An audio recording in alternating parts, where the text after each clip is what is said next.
ang kalsa ito may idioma. Ang Mingsu Josephine David ang kalsa ito ay Hello, Mari, you can get them. Josephine so na buwan. May ano yan? May tungkulan tingin ang Mingsu Mari ani Josephine so Mari. Walang belen may chusa na daw ay mabagay inhuwa na sumbunte akong tita hiyana.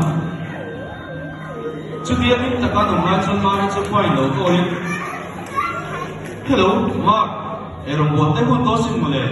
Kung ayong tayo, alam mo po yung kay. Ati Chuan, Mari Chuan, Josephine, so ay katsugin ako sa letra yan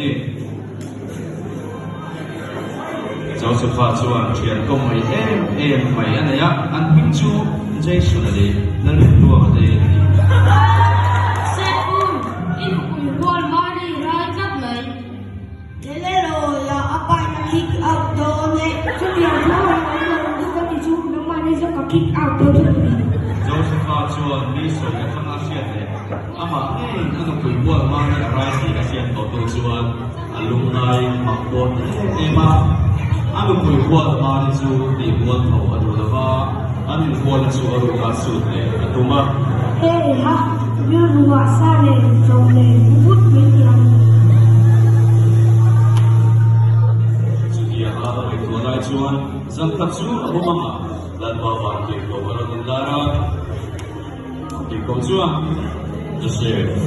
nang David ang papa, inutubual marisun ikasu, anak marisun harapin at kapiyan niya sinpo, papa, sinangaw, ang mga isuwa isang, anisuwa na miti ang isuwa na ang doon siya, pagkakaw na mga sumiko, at suwan, alobe, ano po yung buwan, tulad siyang imnefil, marisun, kapuyan ita, Mari na may Mingsu alone ay sila sugilay suwan ang rabang suwan siya kuyong doon hindi ang maning buwan suwa minsan kurang kalamay ni sugilaya romna su kay sarao kastani Josephine su jitay roma betken po biyan niya bangin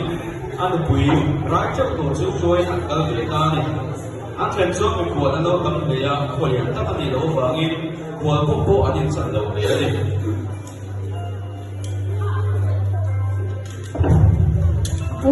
Yan ang naman ito. Kuwan po daw bangin hanggang natan at magsipin ng Josephine fain muna Josephine ano po yung buwan Mari anong ta anin muna anong nga Chuan santang tuwi suat o pientanin bakit gawin silong ang ngayon nausin hinga Chuan kay suwa sa taan din sumisang Chuan bakin tayo berang ni Chuan sana kiraman venga wala ang riyan sila din at nena Chuan dan bawang tingkaw ay larang dan bago punya ikan Chuan sa tingin Wakil kong Chuan, lau sulang ngayon, biting tahatul sa sinsyala mo, mengkron, mensunik. Boy na yan yung tanda, midakua, sa tampuwa, biyanta, dal Krista Chu. Ting, hei tansin siya na turan ni. Lau sen kuwa na tuwa, ran sopera kaya ngamuin kuwa.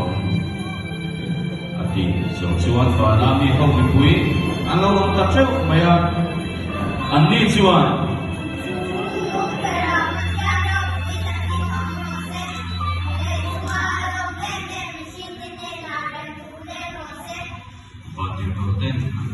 Chuan,